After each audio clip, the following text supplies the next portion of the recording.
In this video, I'm joined by a pillar in the PulseChain Hex and RH ecosystem. This man is a stream machine. He's cranking out the content on the regular. This is going to be the third time I'm going to be streaming with this legend. So with no further ado, let me bring him up and let's talk all things PulseChain with Mr. RHMax.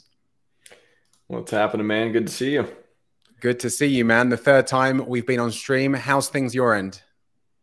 Pretty good, pretty good. It's, I guess, staying in the green room. It's been a busy day. I just updated the validator scripts for V4 testnet stuff. So I'm getting that stuff ready. I've tested it pretty thoroughly on V3, but just updated basically the names and a couple things for V4 and pushed that out. So people are interested in being a validator, you can check that out. I've got a link on Twitter, and also it's on GitHub. And yeah, I've been busy with that and just pumping out some more RH clips. I've actually got the tweet scheduled for tomorrow morning, but I can go ahead and share that until launch, we're doing vintage or notable RH clips every day until PulseChain launches. God, I hope it doesn't take that long because I may run out, but I'm going to try. I'm going to try to do it every day. So that'll be fun. So yeah, keeping busy, man. Last time we were on stream, you were with Liquid Loan. So it's been a good 6 weeks or so. Yeah, a lot's changed. But yeah, man, you crank out the content, and like I said, I mean it when I say you're a pillar. Like, you're literally putting out stuff. You're educating. So you're doing a whole series on educating validators for PulseChain now.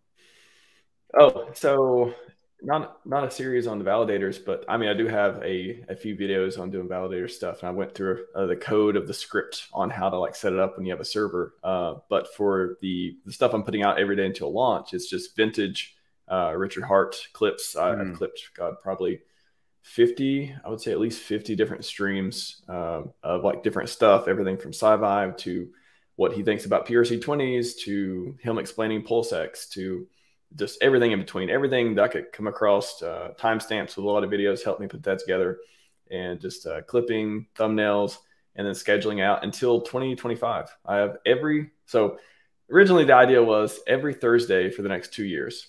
So cool, did that.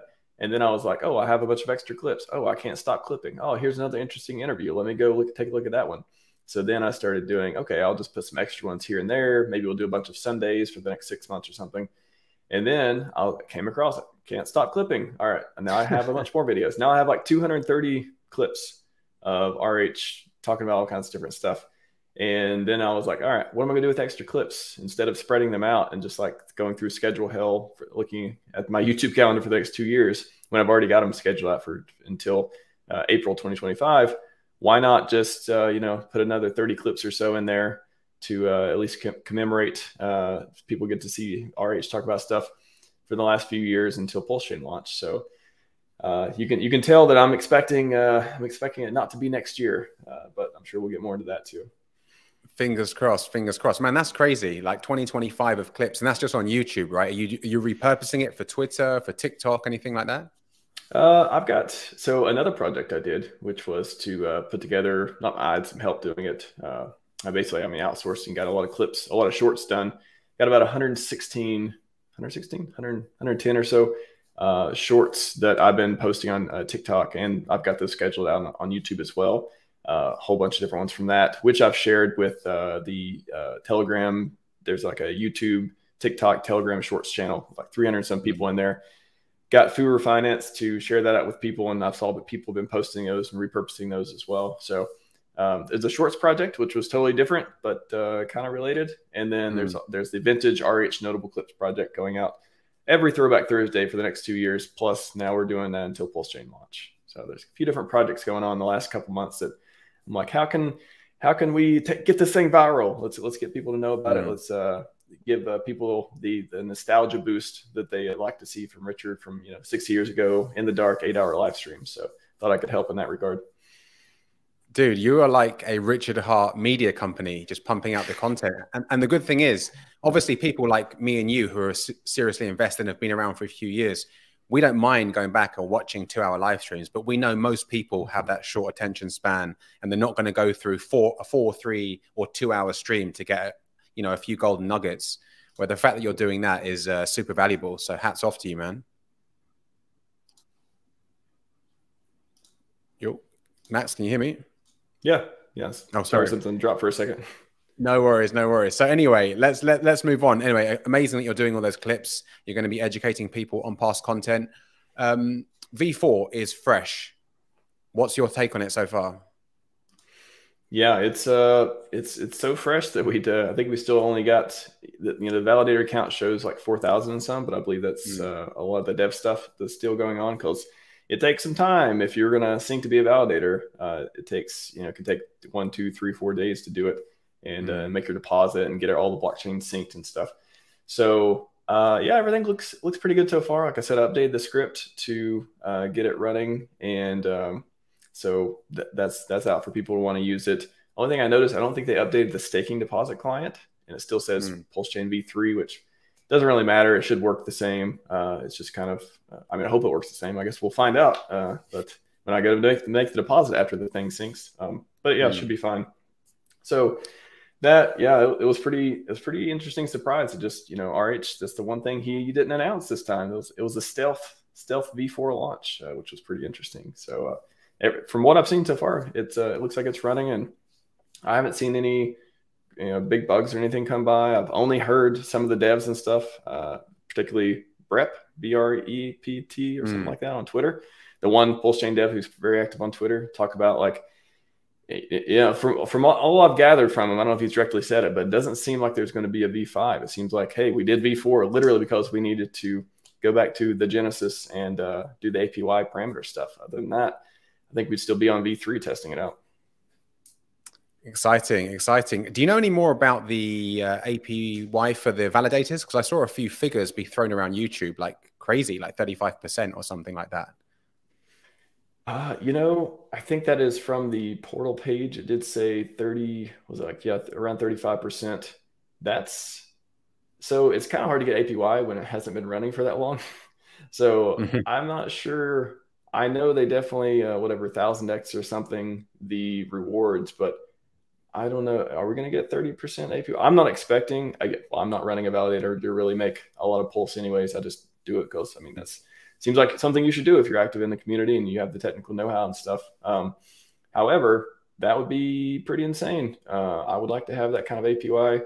I think more realistically, once we get a lot of validators online, it's going to, drop down, I would say. I think maybe that's what it is right now, but I don't expect it to stay that high. However, I don't know. Maybe it does. Maybe Richard's got some, I keep saying this too. People are like, oh, they're worried about this or worried about that. I'm like, I don't think he showed all the cards yet. I think he's still got plenty of stuff that he hasn't talked about. And even again, clipping all these vintage streams, I've came across times where he has hinted so many different times of he doesn't want to talk about this or doesn't want to reveal this, or, he'll answer a question in a very subtle way because he doesn't want to, really talk about the mechanics because it's either something that he's still grokking on or something he doesn't want to announce yet. So I think Richard's got some pretty cool stuff that we don't even know about yet and can't even factor in, including maybe insane APY, maybe just reasonable APY. Something, the whole point of doing it is to incentivize people to, help protect the network, help decentralize it, get them involved. Otherwise, if it's just going to be a few people in the community running validators and the devs, that's not the best for onboarding. So I think it's a smart move to pay attention to those type of parameters, and hopefully the change will make a big difference in the ecosystem. Absolutely. As much as I would have loved V3 to be the last testnet, V4 was needed because obviously validators weren't getting, that much of an incentive to be, to come and do the job. Obviously, there's people like me and you and other people that are super invested in PulseChain and would do it regardless. But the fact now that there's people out there with hardware that could do it that maybe don't know about PulseChain or have looked at the APY and thought that's not worth it, now are going to be more incentivized. So that's going to equal more decentralization, which is obviously exciting as well. Yeah, decentralization, it's even, I really think that we need to get people more involved with the validator side, more involved with, I think it's just such an underrated onboarding thing because the people who are going to be validators, they're going to be people who have some technical know-how because it's not easy. And especially not easy right now because there's no tools. There's no, in 6 months to a year from now, we should have all kinds of like automatic starter guides and scripts and code and stuff to make it super easy to do this stuff. And I've tried to put out some scripts and stuff to make it a lot easier too. But I think it's important that people have the skin in the game. They see it's profitable to participate in the ecosystem, and they they want to join it because they see an opportunity. They're incentivized with the the APY. They're incentivized with all of the fundamentals of all the projects that are launching on it, like PowerCity and everything else. And that's like, I think it's an onboarding tool if nothing else. And we want to onboard the techies. We want them because those are the people who are making stuff easier for everyone else. And it's just this like really cool cycle of just getting smart people in the ecosystem, and they just exponentially grow things because they're able to help build out stuff that we need. Yeah, man. The more decentralization, the better, because obviously this is what we want, right? The whole Hex and PulseChain and RH ecosystem wants true DeFi. We don't want, a Polygon or a Matic or something that's, going down left, right, and center. And we're all impatient. We want it. We wanted it 2 years ago, right? We wanted it last year, but it really does seem like we are on the brink of it. From what the devs say, you think V4 is going to be the last testnet, right? I mean, that's what the most active dev on Twitter says, at least at least hints in that direction. I think that, yeah, I mean, just logically, just like the dev part of me, it's just like, yeah, it's to do a parameter change. It just makes sense to do another version of testnet. Richard, he even apologized for it not being the last one. And I mean, that was nice for him to do. But at the same time, it's super understandable. When it happened, I was like, yeah, of course you need a V4. It's what, like, you could do the parameter change and call it V3 again, but that doesn't make, in the dev world, that doesn't make any sense to do that, just to make everyone else happy. And I mean, I guess it'd be better for the Hex price or something, because V4 was not bullish. It didn't seem to be, with reflection of the chart, but I think it all made sense on that side.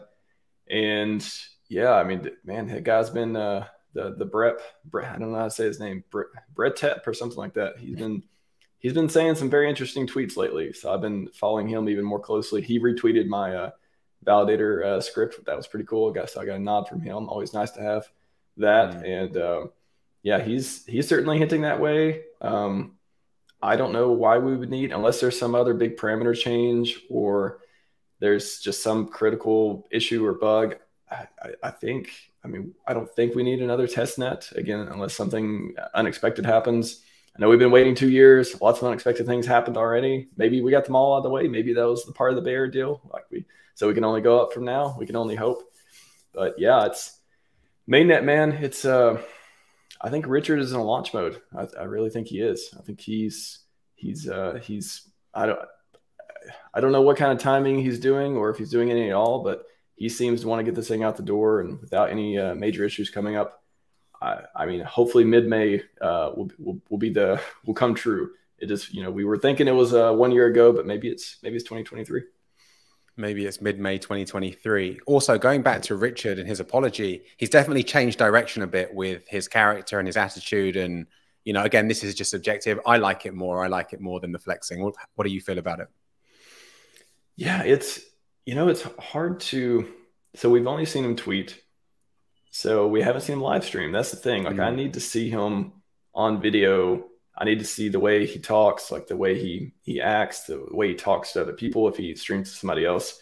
We haven't seen that. We haven't seen him on stream that I know of since the Hex conference in January, which, I mean, I clipped plenty of stuff from. A lot of people are like, oh, a bunch of nothing burgers. But I think if you look at that stream pretty closely, there's some pretty revealing stuff in it as well. So, like what? Well, he's talked about how there's different fundamentals that he likes in UniV2 style stuff for PulseX instead of UniV3.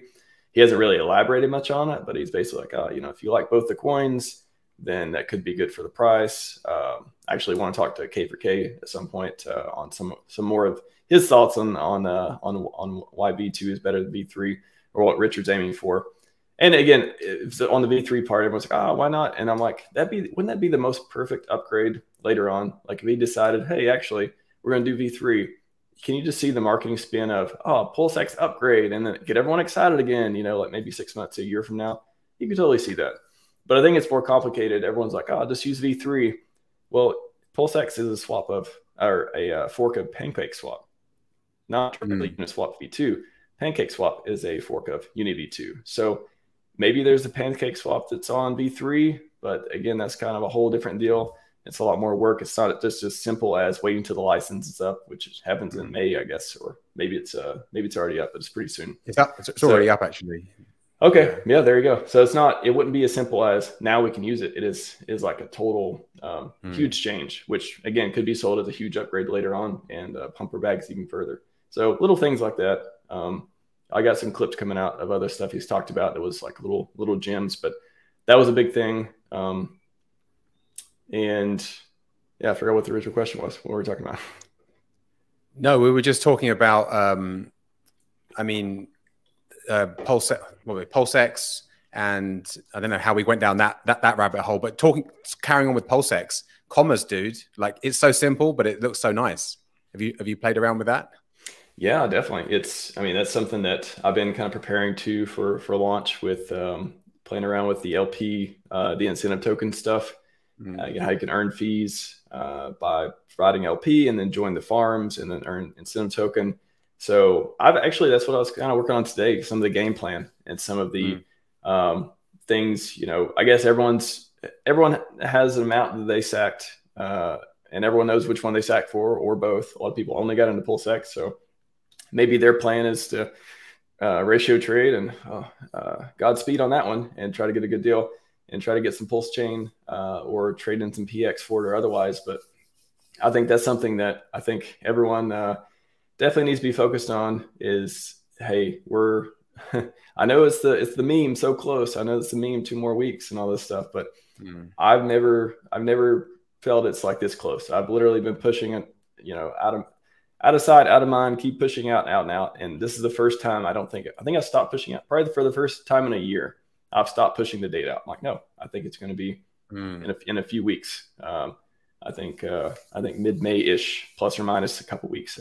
Just pure speculation, but that's what I get the feeling of, at least in stealth launch or otherwise. But maybe people better be working on their plans. Yeah. Maybe like the testnet, a stealth launch. What's going to be your play when we do see the mainnet? I'm still coming up with it. I'm literally not concrete on it. I have a lot of ideas. I think portion. I think just generally speaking, there's a lot of different ways you could kind of divide your bag or try to make different plays with it. Again, ratio trading. That's the toughest one to really figure out how to get a good deal on. So I would ask people to take extreme caution.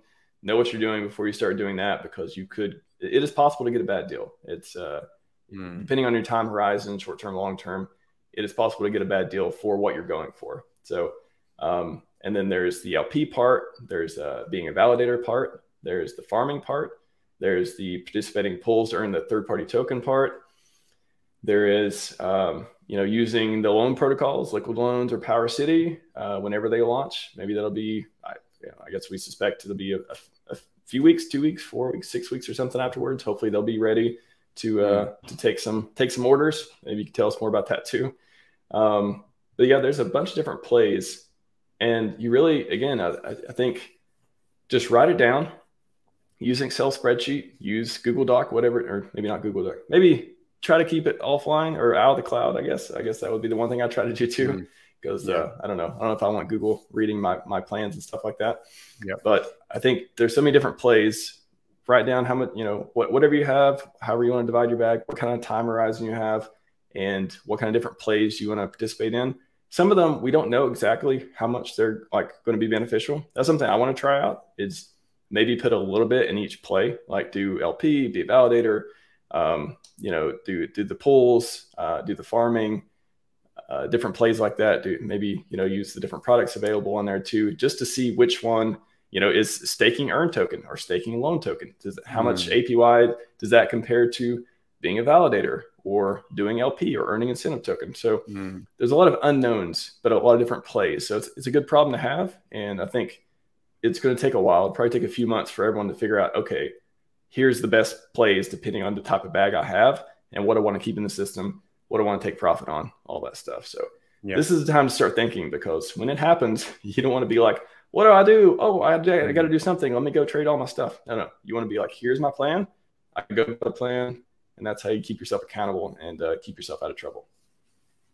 For sure, man. And like you said, your plan is isn't even concrete yet. And I like that, because it's good to have a plan, but kind of like Bruce Lee, be like water, right? Because things change and you've got to be flexible. And I was talking to Randy Halasky in my last stream, and he was saying the newbie mindset a lot of the time is looking for the, the 10x, the 100x, the 1000x, where the more intermediate and especially the advanced crypto player, especially in the RH ecosystem, is looking for yield, just like you were talking about. Is it liquid loans? Is it earn? Is it staking the Watt token? There's all these things where you can earn yield. So yes, of course, there's money to be made by buying and selling. But if you're thinking long term, putting your money to work for you, and as Randy said, I'm quoting him again, the rich make money while they're sleeping. And in crypto, that's totally possible now with all the yield that you can get from being an LP or staking or whatever. Yeah, it's one of those things.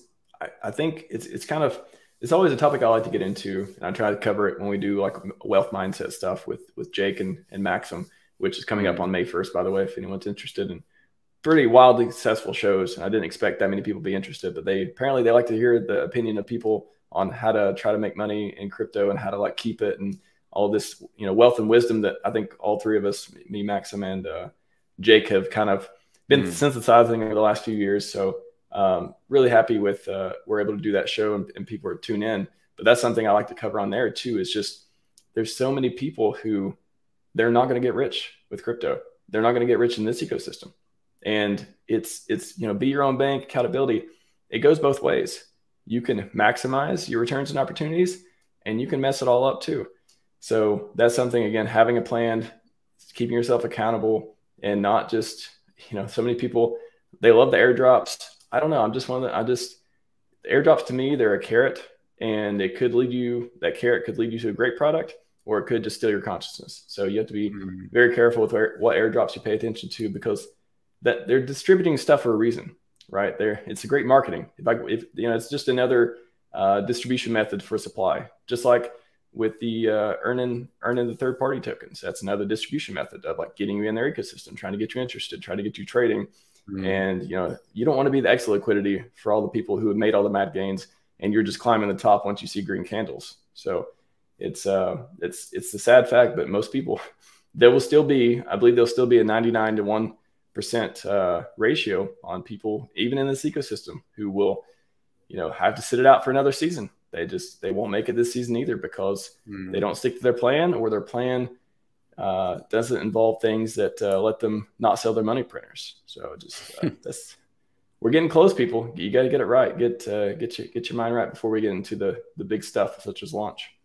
So as we're staying on this topic about obviously early days of the mainnet, your play, short-term and long-term, what would your advice be for the more newbies, or the people who are new to the PulseChain community? Because there's many people like me and you who have sacrificed for both PulseChain and PulseX and have been waiting 2 years. There's a lot of people that came in later, and they're getting the FOMO. What would your advice be to those guys? Yeah, it's interesting. There's been so many people that came in late 2021, or even last year too, maybe more in 2021 when Hex was really hitting the highs, and they got to see, and they thought PulseChain was close. We all thought, PulseX, after the PulseX sack, can't be long now. It's that one. I've been trying to do some more content around trying to figure out what your options are for getting PulseChain and PulseX if you didn't sack. It's an interesting question, because,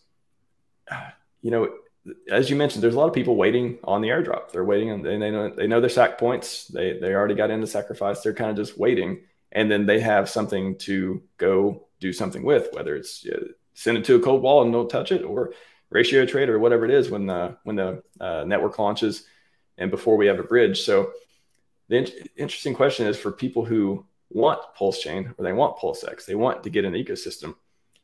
One of the few ways you can do it is, obviously, I mean, everyone says this, right? If you hold Hex at the fork, you're going to get the P Hex.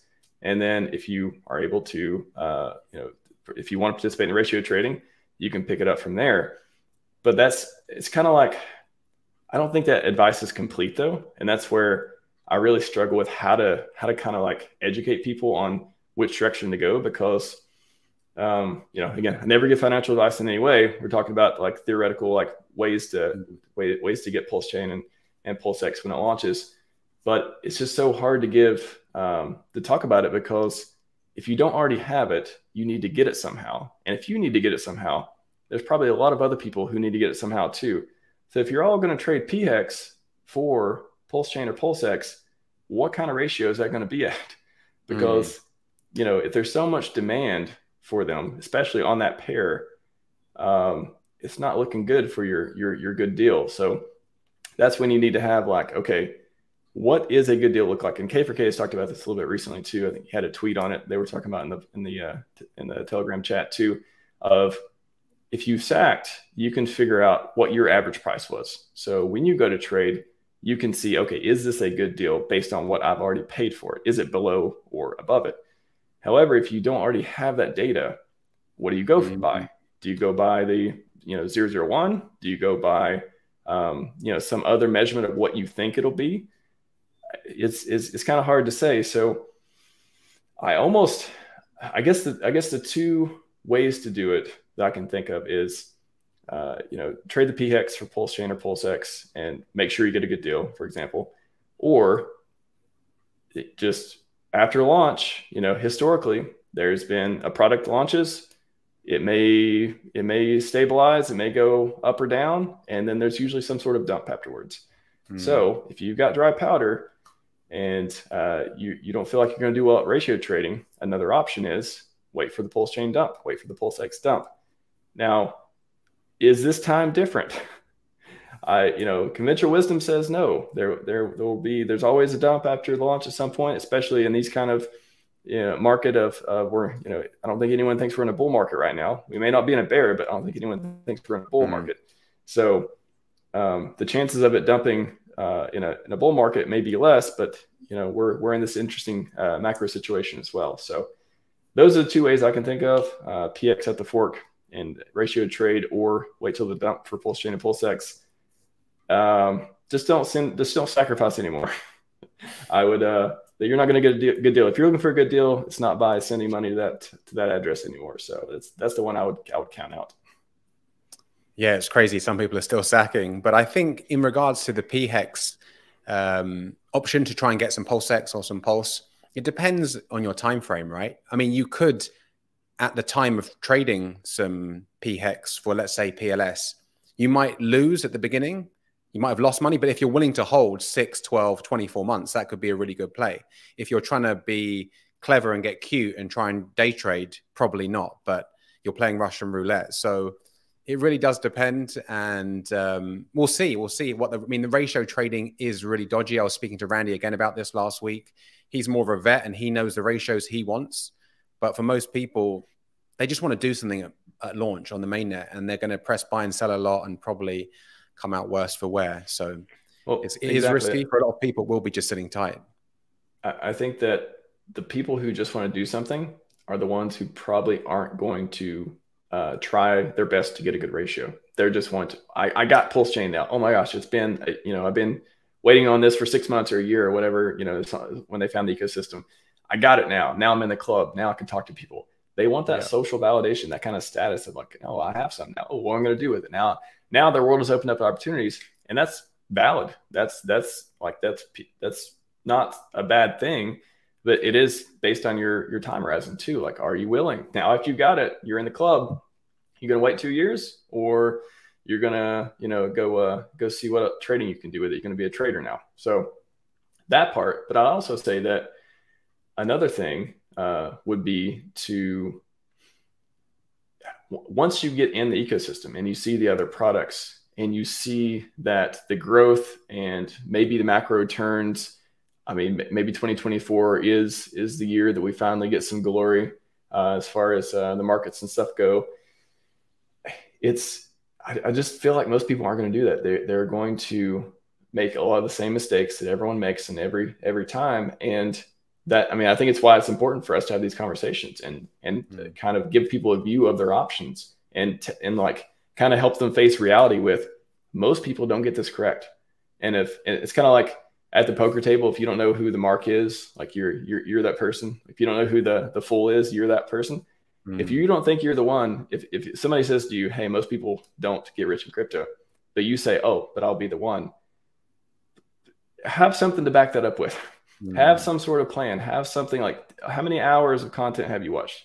How many R8 streams have you watched? Are you on board with the ethos of this ecosystem? Because you come to an ecosystem where, one, based on delayed gratification, such as the Richard Hart win ecosystem, you come in this ecosystem and you think you're going to get rich in 6 months to a year. You may not be the one that you may not be as smart as you think you are. So that's I think it's one of those things. It's kind of trying to get your friends and family into crypto, and they tell you that you're just throwing your money away, you're gambling, and never going to buy that crap.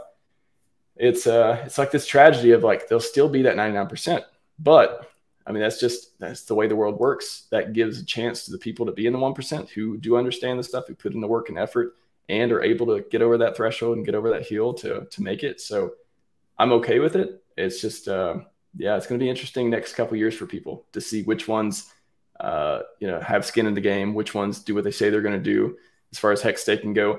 And one more point on the P Hex too. So if everyone's trying to get in PulseChain and PulseX, P Hex, people who want P Hex they may be sitting pretty, right? Like that. The other side of that trade is, if you think that Hex is going to be around for a while, and you see the ratios, you see people dying to get PulseChain, especially because most people miss the sack, that could be a crazy opportunity to collect a lot of P Hex too. And if you believe P Hex will be the premier hex, and you start getting it at insane discounts, then you could benefit from that kind of play as well. So I wouldn't just look at the PulseChain and PulseX side. I'd look at, hey, if Hex is taking a hit, what do you think about the other side of that trade? If you're able to put yourself in that position. Absolutely. I mean, going back to what you were saying, who's got skin in the game, how it's going to play out. One thing I know in life, and especially in crypto, mistakes love a rush decision. When you don't know what you're doing and you rush, and in crypto, it's magnified, right? Because you might miss this 10x pump. You need to go buy now. And you could feel those emotions bubbling up, and you hit the buy button or the sell button, and it could be over. It could be curtains for you. So definitely, slow down. And you've been warned. There's going to be mayhem at the beginning. So definitely think carefully before you do anything. But going back to the Hex versus P Hex argument, what's your take? What do you think is going to become the premier hex? And will one side wither and die? I went back and forth on this a few times. It's not really clear. I know lots of people have a very strong opinion one way or another. Most people think PX will, dominate, and at least, I guess a reasonable take would be P Hex will have a premium on the hex. That's probably the most common scenario that I've heard discussed. That sounds reasonable, but the two together will add up to be greater than the one before the fork. So, for example, you could have 10 cent P Hex and 8 cent E Hex, 30 cent P Hex and 25 cent E Hex, stuff like that. And it kind of just like the market sort of set that ratio for things. So that one sounds reasonable to me, just because if you think about, the founder of the network, people, if you're trying to bet which one will last longer, you're probably going to go with the one the founder has bet everything on to make the network. So in that case, I would say PulseChain, but I would say that there's probably a lot of people that have Hex on Ethereum that don't even know about PulseChain. They don't know what's going on. They probably don't care. They may have staked for 5, 10, 15 years. They're not even aware of what's going on. And they're not going to be emergency in staking. They're not going to be, doing stuff like that, like just based on their profile. So I think they'll definitely be, I definitely see there being a market, but I think the most reasonable take is there'll be a discount on the Hex, but they'll both be, I could see them both being strong pairs. Definitely neither one is dying. Like there's no future where I see cheap Hex on either of those chains, as Richard alluded to previously. I mean, if we go back to the ethos of why PulseChain was created, it was created for hexagons because Ethereum was getting too expensive. I mean, that's an understatement. It was crazy, especially in 2021. You're looking at sometimes $500 to unstake. So like you said, the founders gone all in on a new layer one. It would be silly to think that would be the one that doesn't perform well. That being said, there's the narrative that there's a lot of obviously big whales, hex whales on Ethereum. They don't want to see it die. Will that become just the hex whale playground? Time will tell. But like you said, I agree with you. I think there'll be disparities going back and forth between the two, but I doubt either one will become a token that you don't want to hold at some point. I think maybe a good way to look at this too is I think on PulseChain, Hex will have more volume. I think it'll be more traded, and back to, you know, the whale narrative too. That'll be hey, there's a bunch of old stakes on there. People aren't touching them. Maybe again, people may not even know about PulseChain. They just kind of, you know, especially if we have any of the institutional people in that, you know, their time horizons, they don't care about the PulseChain stuff. I mean, they'd be excited about it if they heard about it, but they're not going to be like moving all their stuff over, I wouldn't think. So I think, yeah, I could see PulseChain Hex being the one that's traded, the one that has a lot of volume and active new stuff on it. And then eHex being the one that's sort of got a lot of the whales, got a lot of the bigger wallets, got a lot of the huge stakes and stuff like that on it. And I think that's a perfectly fine way to coexist. Ethereum has first mover advantage. And I think it's Richard did everything he possibly can to get as many people as possible to get involved on Hex on Ethereum. And PulseChain is just going to take some time for it to kind of catch up to the whale game and catch up to other stuff going on, because now the splitting and buying pressure is real. Like on Ethereum, we didn't have liquid ones, we didn't have PowerCity, we didn't have, you know, we got fiat, I guess now, but we didn't have these 100+ projects launching on it and taking a lot of the economic energy, for better or for worse, you know, depending on the product and stuff. You can argue on that. We didn't have that on Ethereum for Hex and stuff too. So yeah, we have a bridge. Yeah, all of that value will come over. There'll be people using that to do stuff too. But it's just, I think it'll be like two different games, and I don't think I think they both survive. Yeah, I think so too. I mean, obviously that's a great thing to look at, but along with obviously what's going to, because at the beginning it literally was, okay, we're going to have a new layer one, and it's going to be Hex on PulseChain and Hex on Ethereum, and that was it. Now, like you said, we've got liquid loans, we've got PowerCity. I mean, there's so many things to be excited about. Personally, I mean, I don't know if you've seen, we just dropped PortalX, amazing, yeah, for PowerCity. We've also just dropped our core on the testnet, which is a staking platform for the Watt token and what's not. So there's so many things to be excited about. That is just to focus on the P Hex and the Hex argument, I think you can go down in the weeds too much. What are you excited about? Obviously, you're excited about the PulseChain mainnet, but besides that, what else?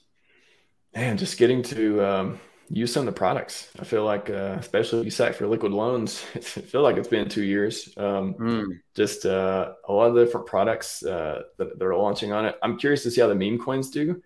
I'm not a big meme coiner.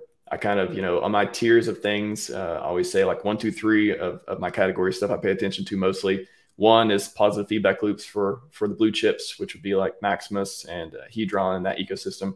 2 would be utilities. So, you know, liquid loans, PowerCity, fiat, just all the stuff that really helps people use the network better and keeps them interested and keep them making big plays.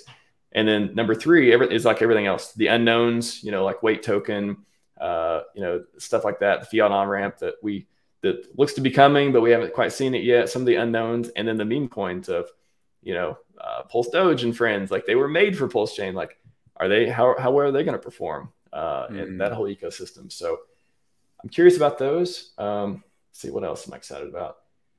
I think just all the money getting unlocked. I want to see what happens. I want to see what happens when you unlock billions of dollars on a new network and you let people just do what they're going to do with it. You let them make mistakes. You let them make winning plays. You see who locks up. You see who the latest hands are, the diamond hands are. We get like a fresh reset on a new crypto ecosystem built and designed to appreciate, to be powerful, and let you do interesting things with your money, and just to keep you playing healthy games. So I'm just excited for this thing. I mean, I feel like we've been talking about it for 2 years, but I've never wavered in my ability to be like, this thing's going to be awesome. I don't care when it comes out. It's going to be amazing. So all that capital, I want to see where it goes. I'm very excited to see, you know, who's who are the winner and losers. I want to see all the stats. The first 6 months, who's got the most volume, what platform is the most popular. Is it the ones that, you know, first did the SAC phases? Is it the newcomers? How are the meme coins doing? How's the network doing? How are the validator accounts? Like, do we attract that many people? How's the APY? We'll get some more stats on that. So I think the first 6 months to a year on PulseChain will just be, I don't know, maybe it'll be like Hex being new again. It'll just be like this fresh, new, hot ecosystem where we just keep telling people, you want to retire early, look at what we got. Like, look at the tools we're giving you to make these for a fair DeFi ecosystem. Like, look at what we got here. I'm excited for that. Yeah, like I said, we obviously wanted PulseChain 2 years ago, a year ago, 6 months ago. But one of the benefits of it being delayed so much is that we have all these new protocols, projects that have popped up. I mean, I've lost count now. It's well over 100. I know that a lot of them will be meme coins, but you know, well over 100 protocols are going to be launching on PulseChain, and meme coins will bring adoption too, right? So you can't hate on them, but obviously people will get burnt, unfortunately. I'm not worried about the meme coins. I'm more worried about the we have a product, and it's a product. So buy our product, and maybe it works, maybe it doesn't. I think the meme coins, at least you don't have to worry about, you know, some of them have more complicated products and portals and code than others, but generally the meme coins, you know, their purpose is to try and onboard to get people trading and to get them like interested in certain, you know, certain things like that. But I just hope there's a limited number of scams. I know there'll be a few, and there'll be scams that don't know they're scams until at the end they're like, oh, we tried, and then, you know, product fail type of stuff. So I just hope people are doing their due diligence and figure out based on their own principles of what they value. I talked about mine, you know, 1, 2, 3, blue chips, utilities, everything else. And that's where I try to make my investments. So I hope everyone does their due diligence and doesn't just gamble, and, you know, don't 100x leverage your bags in these random projects. Just, even if you see your opportunity to become a whale, do you want to be a whale to something that goes to zero? I don't want to be that. Yeah, exactly. There's tens of thousands of crypto projects out there, and unfortunately, most of them are a scam. So like you said, blue chips, utilities, memes, I think that's a good way to go for anyone. And just to change that mindset from, of course, everyone got into crypto to make more money. And you can make money faster than other assets like equities and real estate. But of course, you need to, it's not like for every one person that became a millionaire from SHIB, you know, thousands got wrecked. So yeah, let's get the house in order. Listen, man, I know time's tight. I want to ask you one more question before I let you go, because I think it will help a lot of people, especially around the around this time when mainnet could be around the corner. What would be your advice to your younger crypto self? Younger crypto self. So 2016 max, 2017 max. You know, I remember, you know, when we first did an interview, you know, when you're at Liquid Loans, we might have did the interview, it's got to be 8 or 9 months ago. And I briefly remember my answer. I don't have, it's funny, I remember this because I remember people commenting on it like, oh, you wouldn't change anything. My answer still is like, I wouldn't, I don't have regrets. I think everything happens for a purpose. I don't think I would go back and change anything. So like, what would I tell myself that could help guide myself better is, you know, it's hard because the RH ecosystem didn't exist back then. You know, Hex didn't launch until December 2019. So I couldn't be like, I mean, could I say, keep listening to Richard Hart, which I did. So I already got in. I don't know. I think maybe the only thing I could say that would be a little helpful would be honestly take profit sooner, because there's been, I'm the type of person who I can, for better or for worse, I can delay gratification. And which means I'm a bag holder a lot of times. I will keep waiting. I'll keep waiting. And that's been one of the hardest things for me to do, is know when to take profit. And I've worked on that. And I think I know how to do that these days, fingers crossed. So being able to know when to take profit. And I talked about this, what was it? Crypto ATX and Westcott were on the other day. And I commented, I was like, not financial advice, but you know, you could go by this kind of rule of thumb of like every 10x, 10%, you know, up to whatever amount. Maybe it's 50%, maybe it's 30%, whatever it is. You know, maybe it's more. I wouldn't personally want to get rid of my entire bag, especially so soon, even on a 50x or so. But I think having a plan, telling my previous self, like, hey, instead of just keep waiting because you don't think it's going to go back down, and then being in denial when it goes back down and just saying BTFD all the time, instead of doing that, how about you make yourself a little bit of money and then buy the bags back later? But how about you make yourself a little bit of money and have a plan to take profit? I think that's the only thing I could see that if I were to change something, that would have been helpful, because I've seen, you know, this is my third rodeo of the markets going up and down. And I've seen the number go way high, and yeah, take some profits here and there, but I've never been able to capitalize and, you know, I guess sell the top in that way, and not sell the top to get out, but sell the top in a way that rewards my investment acumen. I think that's a healthy way of looking at it. And then again, buy back lower once you get the lows again. So that would be something that I've been personally working on, and my younger self didn't know how to do it all. That's great advice, man, because the markets, just like the seasons, right? They move in cycles. And I've lost count on how many people I've met and heard, you know, other influencers talk about it. They became millionaires on paper in 2017, early 2018, and then they went back to being broke just because they thought it was Bitcoin to $1 million or whatever. So I think that is good to see. Okay, I've got a target, whether it's a 5x, a 10x, a 100x, whatever. You hit that target, you take some profits. Doesn't mean you need to take everything off the table, but you definitely take some money, and then obviously you can buy back in lower, because obviously markets move in cycles. I think that's great advice, man. Well, I think it's funny. Like, a lot of people think it's sacrilegious to even talk about selling too, but again, selling doesn't mean you're out. Selling doesn't mean you're dumping on everyone. I think people can kind of take it personally when you talk about like selling Hex or selling PulseChain or whatever. And again, I'm RH maximalist. I'm in this ecosystem. I've been here for a long time, and I'm trying to create a lot of value and all that. And I don't have a problem with people selling the top. If you like, again, it doesn't mean you have to be out. If they sell the top and they buy back in and become like benevolent whales, hey, that's a good thing, right? So I was just looking at the comment, Benny G, everyone sells 10% at 10x at 7.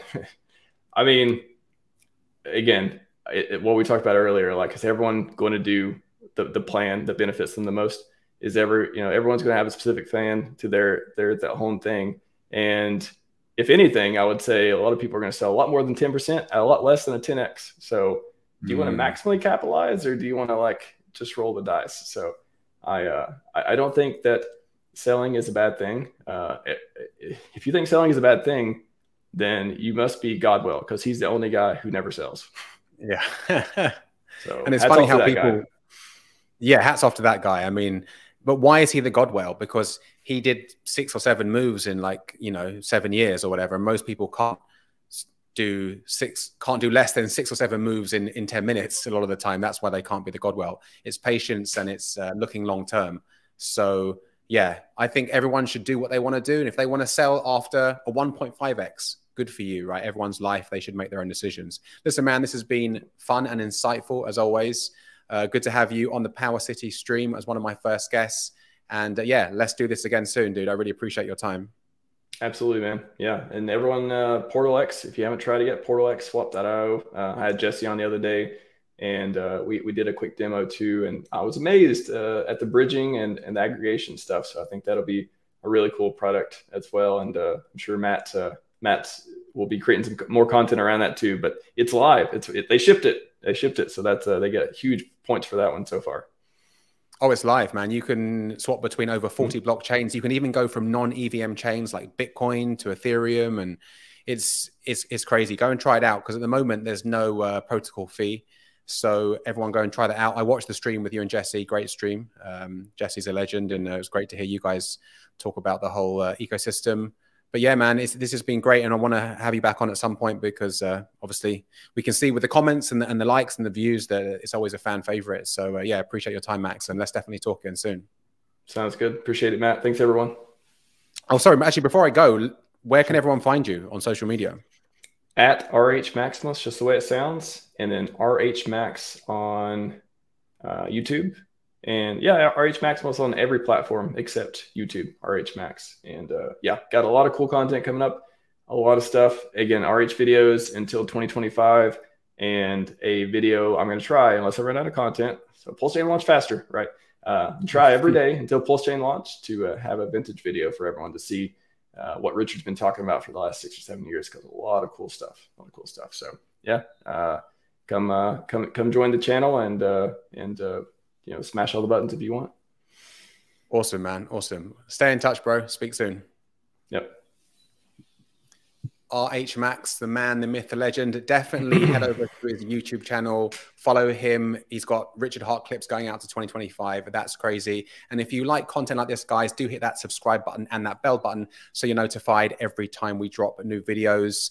We're going to be dropping tutorials, obviously DeFi and PulseChain news every Monday, and also streams like this. So hang around. Thanks for watching, and I will see you on the next one.